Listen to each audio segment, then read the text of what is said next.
and tell somebody Jesus. Mission Movement.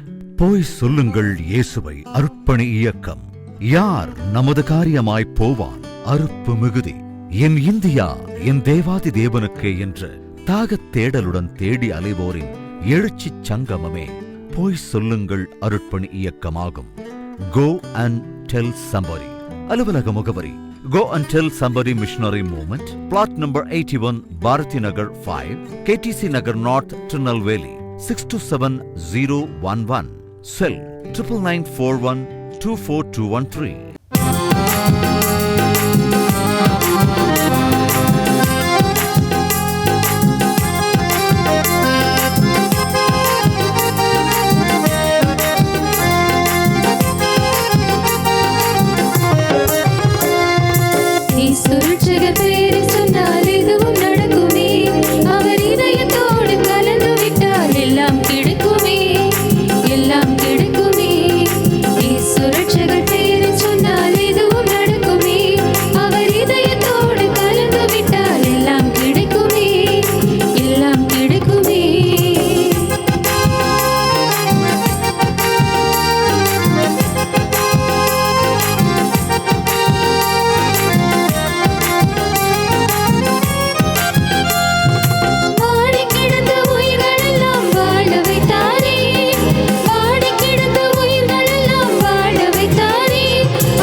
அதிசய ராகம் ஆர்ப்பரிப்போடு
ஆண்டவராகிய இயேசு கிறிஸ்துவின் விலையேறப்பெற்ற நாமத்திலே உங்கள் யாவருக்கும் அன்பின் நல்வாழ்த்துக்கள்.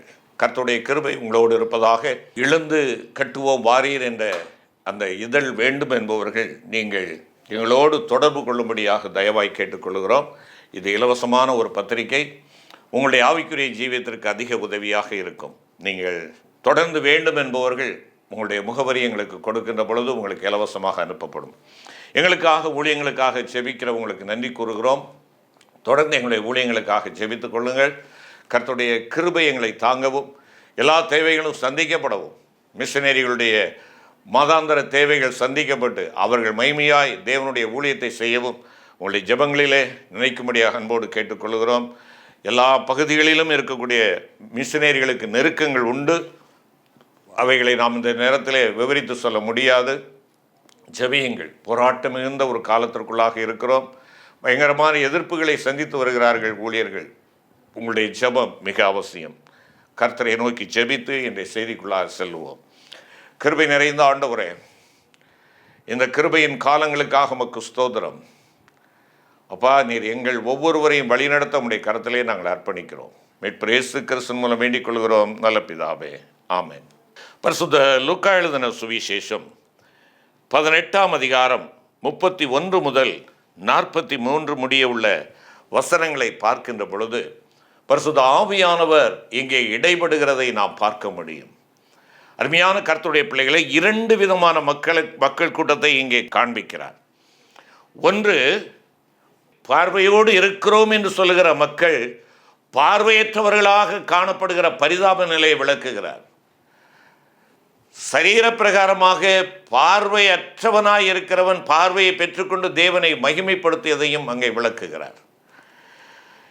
தியானத்திற்காக நீங்கள் வசனங்களை எடுத்து வாசிப்பீர்கள் என்றால் 34ஆம் வசனம் மற்றும் 43ஆம் வசனம், இவைகளில் ஒன்றையும் அவர்கள் உணரவில்லை. அவைகளின் பொருள் அவர்களுக்கு மறைவாய் இருந்தது. அவர் சொன்னவைகளை அவர்கள் அறிந்து கொள்ளவில்லை. 43ஆம் வசனம், அவன் பார்வையடைந்து தேவனை மகிமைப்படுத்தி கொண்டே அவருக்கு பின் சென்றான். ஜனங்கள் எல்லாரும் அதை கண்டு தேவனை புகழ்ந்தார்கள். அருமையானவர்களே, இந்த முதற் பகுதியை நான் பார்க்கின்ற பொழுது 31ஆவது வசனத்திலே 12 தம்மோடத்திலே அழைத்து ஆண்டவர் தன்னுடைய திட்டத்தை விளக்குகிறதை பார்க்கலாம்.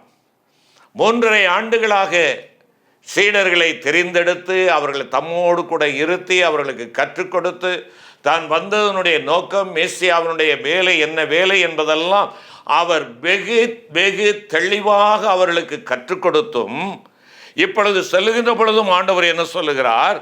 மனுஷகுமாரனை குறித்த தீர்க்க தரிசனங்களால் எழுதப்பட்டவைகளை எல்லாம் நிறைவேறப் போகிறது. நான் சிலுவை மரணத்தை சந்திக்கப் போகிறேன் என்பதை அங்கே அவர் சொல்லி 3ஆவது நாளிலே நான் உயிரோடு எழுந்திருப்பேன் என்பதாக சொல்லுகிறார். ஆனால் ஆவியானவர் அவர்களை குறித்து என்ன சொல்லுகிறார்? இவைகளில் ஒன்றையும் அவர்கள் உணரவில்லை. இவைகளில் ஒன்றையும் அவர்கள் உணரவில்லை. இந்த 34ஆம் வசனம் 3 காரியங்களிலே அவர்கள் பார்வையற்றவர்களாக இருக்கிறார்கள் என்பதை உணர்த்தி காட்டுகிறது. ஆவிக்குரிய நிலையிலே ஆண்டவரோடு இருந்த பிள்ளைகள் பார்வையற்றவர்களாக இருக்கிறார்கள்.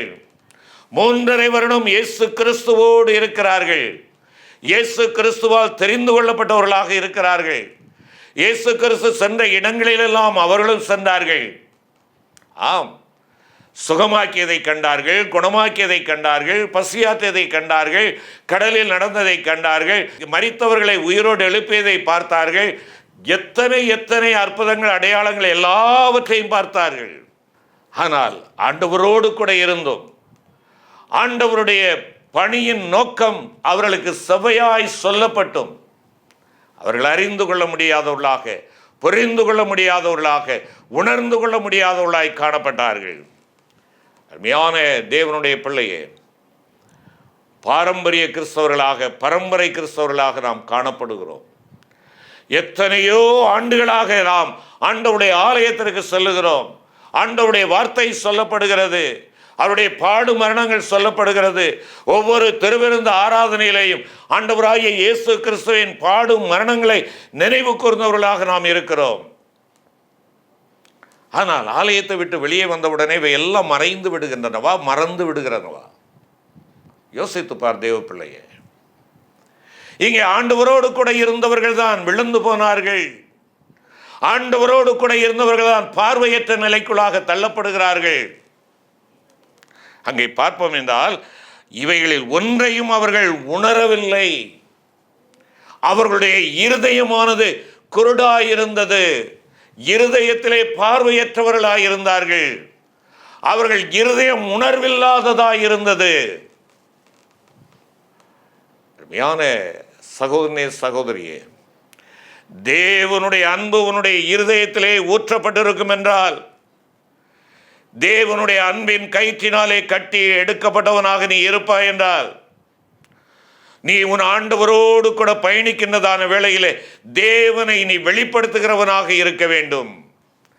இல்லை என்றால் உன் வாழ்க்கையிலே நீ தேவனை மறுதலிக்கிறாய். என்ன நோக்கத்திற்காக மேசியா வந்தாரோ, என்ன நோக்கம் என் வாழ்க்கையிலே நிறைவேறி இருக்கிறதோ, அந்த நோக்கத்தை பிறருக்கு நான் கொண்டு செல்லக்கூடிய உக்ரானத்துக்காரன் என்பதை உணராதவனாக நான் இருப்பேன் என்றால் என்னுடைய இருதயத்திலே நான் பார்வையற்றவனாக இருக்கிறேன். இருதயத்திலே உணர்வில்லை, இருதயத்திலே கசிவு இல்லை, இருதயத்திலே ஈரமில்லை. இருதயம் குப்பைகளால் நிறைந்ததாய் இருக்கிறது. இருதயம் பலவிதமான தேவையற்ற பொருட்களால் நிறைந்திருக்கிறது. உணர்வற்ற இருதயம், உணர்வற்ற இருதயம். அருமையான கர்த்தருடைய பிள்ளையே, உன் ஆவிக்குரிய வாழ்க்கையிலே நீ ஆலயத்திற்கு செல்லுகிறவதனால் அல்ல, கிறிஸ்தவ குடும்பத்தில் நீ பிறந்தவனாயிருப்பதினால் அல்ல, உன் இருதயத்திலே தேவ அன்பு ஊற்றப்பட்ட அந்த நிலையை நீ இழந்து போய் இருப்பாய் என்றால் இருதயத்திலே உணர்வில்லாதவனாக நீ இருக்கிறாய். ஒருவேளை நான் ஒரு ஊழியக்காரனாக இருக்கலாம், மிஷனரிகளை அனுப்புகிறவனாக இருக்கலாம், ஆனால் இருதயத்திலே என் தேவனுடைய அன்பு இல்லை என்றால், என் தேவன் வாசம் பண்ணுவதற்கு இடம் கொடுக்காமல் நான் இருப்பேன் என்றால், தேவனுடைய உறவு இல்லாமல் இருக்கும் என்றால் நான் பரிதபிக்கப்பட்டவன், பார்வை இல்லாதவன். இந்த கிருபையின் காலங்களிலே, இந்த துளிர்விடும் காலங்களிலே தேவ பிள்ளையே, உன்னுடைய இருதயம் உணர்வடையும்படியாக உன் ஆண்டவரிடத்திலே ஓடிவா. உன் இருதயம் அங்கே குத்தி கிழிக்கப்படும்படியாக ஆண்டவரிடத்திலே நீ ஓடிவா. உன் இருதயத்தின் காயங்களை ஆண்டவர் அகற்றி, இருதயத்தின் ரணங்களை ஆண்டவர் வெளிப்படுத்தி, உன்னை ஆண்டவர் குணமாக்கும்படியாக இந்த துளிர்விடும் காலங்களிலே, இந்த கிருபையின் காலங்களிலே உன்னை ஒப்புக்கொடு. அவர்கள் இருதயத்தில் அவர்கள் என்ன செய்தார்கள்? பார்வையற்றவர்களாக இருந்தார்கள், உணர்வில்லாதவர்களாக இருந்தார்கள். அது மாத்திரமல்ல, அவைகளின் பொருள் அவர்களுக்கு மறைவாயிருந்தது. அவர்களுடைய சிந்தனையிலே அவர்கள் பார்வையற்றவர்களாக இருக்கிறார்கள். அவர்களுடைய சிந்தனை எங்கோ இருக்கிறது. ஏதோ ஒன்றை அவர்கள் யோசித்துக் கொண்டு ஒன்றை கேட்டுக்கொண்டிருக்கிறார்கள். ஆம், அவைகளின் பொருள் அவர்களுக்கு தெரியவில்லை. உனக்காக பாடுபட்டேனே, இந்த பொருளை நீ இன்னும் உணரவில்லையே. உனக்காக நான் வந்தேன், உனக்காக வாழ்ந்தேன், உனக்காக பாடுபட்டேன், உனக்காக மரித்தேன், இன்று உனக்காக எழுந்திருக்கிறேன். உணர்ந்திருக்கிறாயா? இவைகள் உன்னுடைய மனதிலே எழும்புகிறதா? இல்லை என்றால் உன்னுடைய மனதும் மாமிசமும் அதை வெளியேற்றுகிறதாக இருக்கிறதா? அவைகளின் பொருள் அவர்களுக்கு மறைவாய் இருந்தது. அருமையான கர்த்தருடைய பிள்ளையே, உன் ஆண்டவர் வந்ததனுடைய பொருளை நீ உணர்ந்திருக்கிறாயா? உன் ஆண்டவர் இங்கு வந்ததனுடைய பொருளை நீ உணர்ந்திருக்கிறாயா? நீ உணர்ந்திருப்பாய் என்றால் நீ உன்னை ஒப்புக் கொடுத்திருப்பாய். ஒப்புக்கொடாத ஒரு வாழ்க்கை நீ வாழ்ந்து கொண்டு இருப்பாய் என்றால், தேவனுடைய இரத்தத்தால் கழுவப்படாத ஒரு வாழ்க்கை நீ வாழ்ந்து கொண்டு இருப்பாய் என்றால், தேவனுடைய இரத்தத்தால் கழுவப்பட்டும் திரும்ப திரும்ப விழுந்து விழுந்து கழுவப்படுகிற பன்றியும் அங்கே திரும்ப திரும்பமாக சாக்கடைக்குள்ளாக செல்லுகின்ற ஒரு அனுபவத்திற்குள்ளாகத்தான் நீ நானும் இருக்கிறோம் என்பதை மறந்து போகக்கூடாது. உன்னுடைய சிந்தை பார்வையற்றதா இருக்கிறதோ, தெய்வீக சிந்தையை அணிந்து கொண்டவனாக நீ இருக்க வேண்டுமே. தெய்வீக சிந்தையை நீ வெளிப்படுத்துகிறவனாக இருக்க வேண்டுமே. அதை வெளிப்படுத்த முடியாமல் உன் அழகை இழந்தவனாய் நீ காணப்படுகிறாயோ? அமர்மையான கர்த்தருடைய பிள்ளைகளே, அநேக நேரங்களில் அநேக நேரங்களில் நாம் பார்வையற்றவர்களாய் காணப்படுகிறோம். மூன்றாவதாக அங்கே சொல்லப்படுகிற காரியத்தை பார்ப்பீர்கள் என்றால், அவர் சொன்னவைகளை அவர்கள் அறிந்து கொள்ளவில்லை. அவர்களுடைய புத்தியிலே அவர்கள் என்ன செய்கிறார்கள்? பார்வையற்றவர்களாய் இருக்கிறார்கள். அவர்களுடைய இருதயம் பார்வையற்றதாய் இருக்கிறது. அவர்களுடைய எண்ணங்கள் அல்லது சிந்தனைகள் பார்வையற்றதாய் இருக்கிறது. அவர்களுடைய அறிவு அல்லது புத்தி பார்வையற்றதாய் இருக்கிறது. என் ஜனங்கள் தீமை செய்கிறதற்கு அறிவாளிகளாய் இருக்கிறார்கள், நன்மை செய்யவோ அவர்களுக்கு பலனில்லாதவர்களாய் இருக்கிறார்கள். இதுதான் உன்னை குறித்து என்னை குறித்து சொல்லப்படுவோம். தீமை செய்வதற்கு நாம் அறிவாளிகளாக இருக்கிறோம். என் ஆண்டவர் எனக்கு நன்மை செய்தார், என் ஆண்டவர் சேற்றில் கிடந்த என்னை தூக்கி எடுத்து கழுவி சுத்திகரித்து அவருடைய பிள்ளையாக ஏற்றுக்கொண்டார், அந்த ஆண்டவர் உன்னை நேசிக்கிறார் என்று சொல்லி அதை அறிவிக்கக்கூடிய அறிவில்லாதவர்களாக நீங்கள் நான் காணப்படுகிறோம். இன்று அறிவிப்பது என்றால் ஏதோ வருடத்திற்கு ஒரு முறை சுவிசேஷ பண்டிகை என்று சொல்லி நாம் ஒரு சுற்றுலா பயணமாக சென்று கரிசோறு சாப்பிட்டு வருவதல்ல. அறிவிப்பது என்றால் என் வாழ்க்கை ஒரு நிருபமாக அறிவிக்க வேண்டும், நான் வாழ்ந்து காட்டுகிறவனாக இருக்க வேண்டும். அந்த அறிவு எனக்கு இல்லையே. நான் என் வாயின் வார்த்தைகளால் என் ஆண்டவரை வர்ணிக்கிறேன், ஆனால் என்னுடைய வாழ்க்கையினாலே என் ஆண்டவரை நான் தூஷித்துக் கொண்டிருக்கிறேன் அல்லவா? என்னுடைய செயல்பாடுகள் அறிவற்றவனை போல காணப்படுகிறது அல்லவா?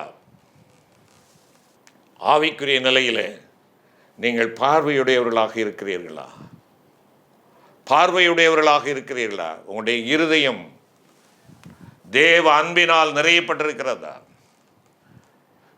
உங்களுடைய சிந்தை தேவனுடைய சிந்தையினால் அங்கே அணியப்பட்டிருக்கிறதா? உங்களுடைய புத்தி ஆண்டவரை அறிகிற அறிவிலும் அவருடைய ராட்சியத்திற்கு அடுத்த காரியங்களை சொல்லுவதிலும் விரைந்து செல்லக்கூடியதாக இருக்கிறதா? பின்வரு வசனங்களை பார்க்கின்ற பொழுது 35 வரக்கூடிய வசனங்களை பார்க்கின்ற பொழுது சரீர பிரகாரமாக பார்வையற்ற ஒரு நண்பனை பார்க்கிறோம். அவன் சந்தியிலே நின்று கொண்டிருக்கிறான், வழியிலே நின்று கொண்டிருக்கிறான்.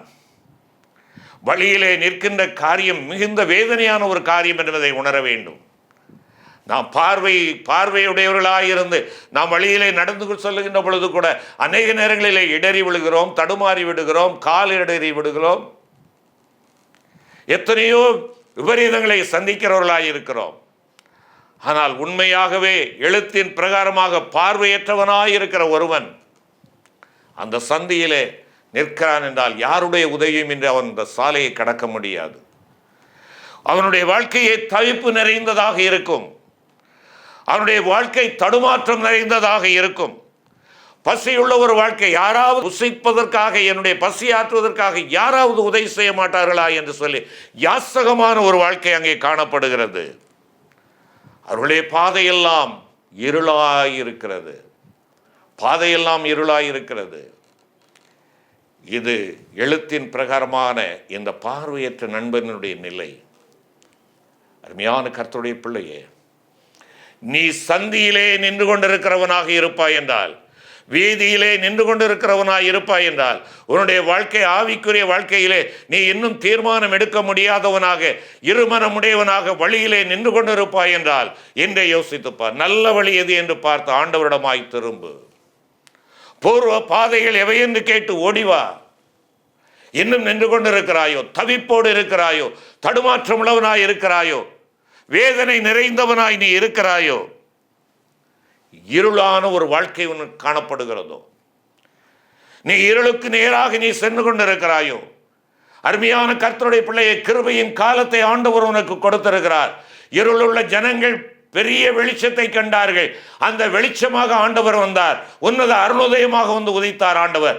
அந்த அருணோதயம் உன் வாழ்க்கையிலே உதிக்கவில்லை என்றால் நீ இருளுக்குள்ளாக இருக்கிறாய்.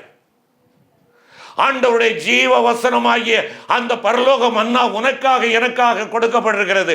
அந்த ஆண்டவருடைய மன்னாவாகிய தேவனுடைய வார்த்தையை நீ உட்கொள்ளாதவனாக இருப்பாய் என்றால் நீ ஒரு பார்வையற்றவனாக பசியோடு யாசகம் எடுக்கிற ஒரு பார்வையற்றவன் என்பதை மறந்து போகாதே.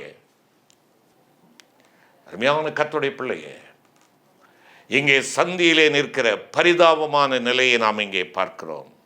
பரிதாபமான நிலை. ஆம், அவனுக்கு ஒரு செய்தி சொல்லப்படுகிறது.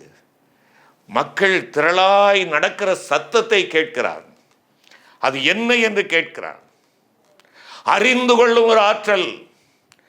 என்னுடைய சஞ்சலம் நிறைந்த வாழ்க்கை, தவிப்பு நிறைந்த வாழ்க்கை, தடுமாற்றம் நிறைந்த வாழ்க்கைக்கு ஒரு முற்றுப்புள்ளி நான் வைக்க வேண்டும். ஏதோ ஒரு விசேஷம் நடக்கிறது, யாரோ போகிறார்கள், யார் என்று சொல்லி அறிய வேண்டும் என்று சொல்லி அவன் கேட்கிறான். யார் என்று கேட்கின்ற பொழுது நஸ்ரேயனாகிய இயேசு போகிறார் என்று அவனுக்கு அறிவித்தார்கள். நஸ்ரேயனாகிய இயேசு போகிறார் என்று அறிவித்தார்கள். உடனே அவன் என்ன சொல்றான்? இயேசுவே, தாவீதின் குமாரனே, எனக்கு இரங்கும் என்று சொல்லி கதறுகிறார். கேட்கப்படுகிற செய்தி, அவன் காதுகள் கேட்கின்றன. கண்களிலே பார்வை இல்லை, காதிலே அவனுக்கு செவி சொல்லப்படுகிறது. இந்த ஆலய பிரகாரத்தில் எத்தனை செய்திகள் உன் காதுகளில் விழுந்து கொண்டிருக்கிறது. அதற்கு பதில் கொடுக்கிறவனாய் இருக்கிறாயா? சொல்லப்படுகிற செய்தி எனக்குரியது என்ற அந்த எண்ணத்தோடு கூட செய்திக்கு கீழ்ப்படுகிறவனாய் நீ இருக்கிறாயா?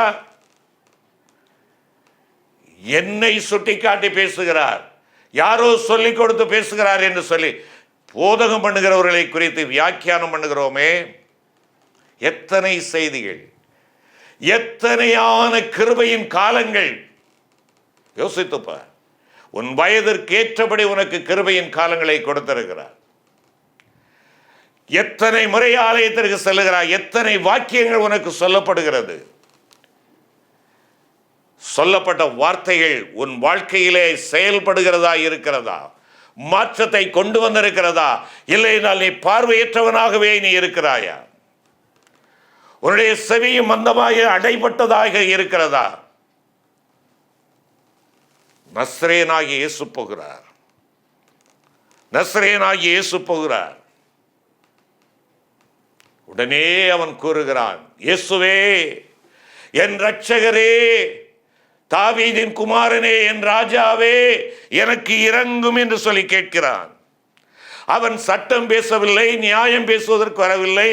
நீர் உலக இரட்சகர் என்று சொல்லுகிறார்களே, உலக இரட்சகராக இருக்கிற நீர் என்னை ஏன் உதவாக்கரையாக, நான் யாசகம் எடுக்கிறவனாக என்னை ஏன் படைத்தீர் என்று கேட்கவில்லை, நியாயம் கோரவில்லை. மாறாக இரக்கத்திற்கு கஞ்சுகிறான். என் இரக்கத்தின் அதிபதியே, என்னுடைய இரட்சகரே, என்னுடைய ராஜாவே, எனக்கு இரங்கும் என்று சொல்லி கேட்கிறார். எத்தனை முறை நீ உன் வார்த்தை, ஆண்டவருடைய வார்த்தைகள் உனக்கு சொல்லப்பட்ட பொழுது நீ ஆண்டவரிடமாய் திரும்பி இயேசுவே என்னை ரட்சியும் என்று சொல்லி கேட்டிருக்கிறாய். ஒரு கரப்பான் பூச்சி வருகிறதுக்காக இயேசுவை ரட்சியும் என்று சொல்வதல்ல. ஒரு இடிமின்னலுக்காக இயேசுவை ரட்சியும் என்று சொல்வதல்ல.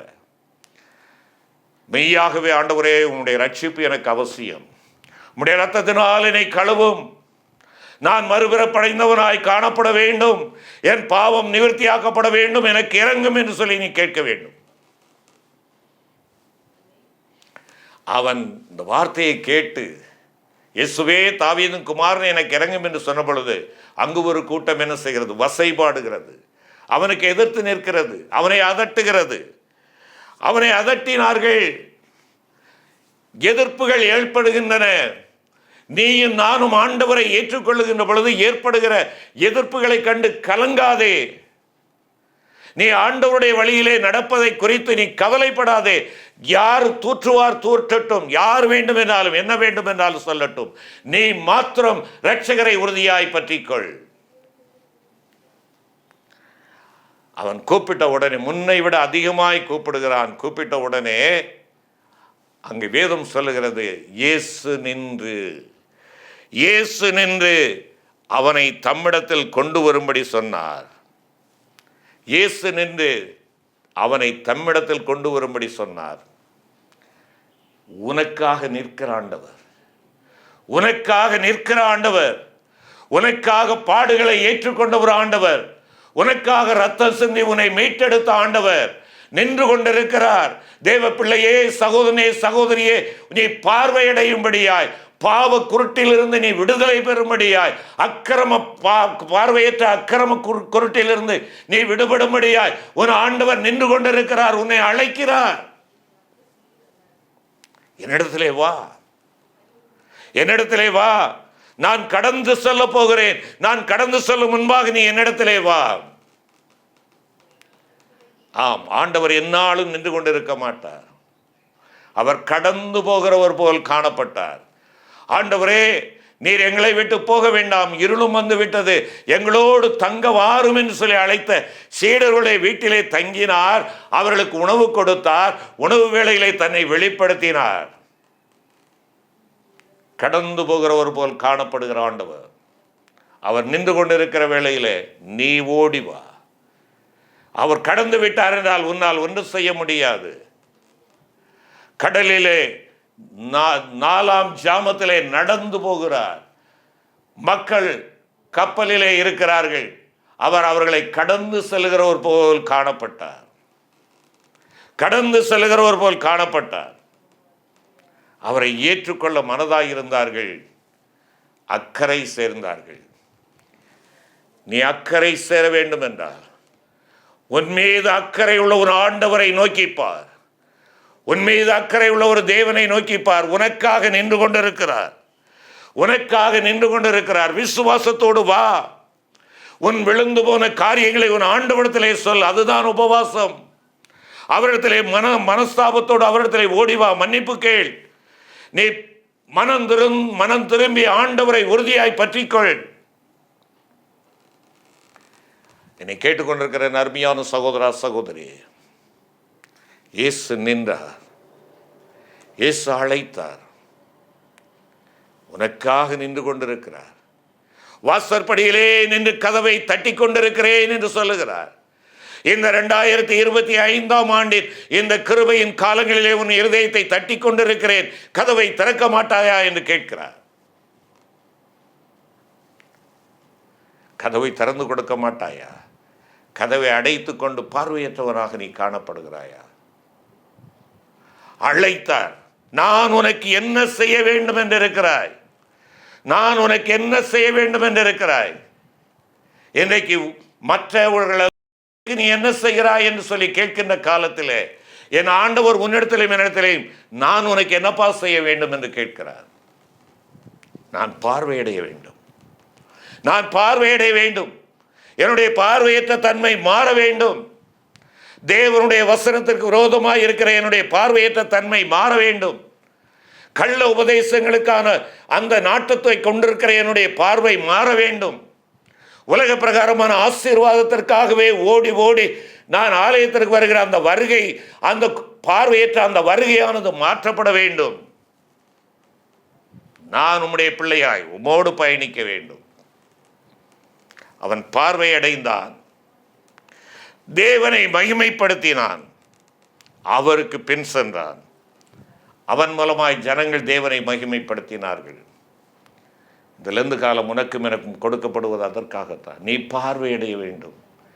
தேவனை மகிமைப்படுத்த வேண்டும்.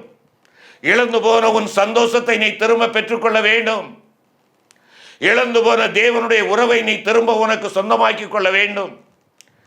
ஆண்டவருடைய வசனத்துக்கு விரோதமான பார்வையற்ற தன்மை, ஆண்டவருடைய உறவாகிய ஜெபத்திற்கு எதிராக பார்வையற்ற தன்மை மாற்றப்பட வேண்டும்.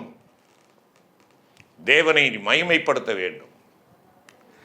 உன்னை பார்க்கிறவர்கள் இவன் தேவனுடைய பிள்ளை அல்லவா என்று சொல்லி உன் நிமித்தமாய் தேவனை அவர்கள் மகிமைப்படுத்த வேண்டும்.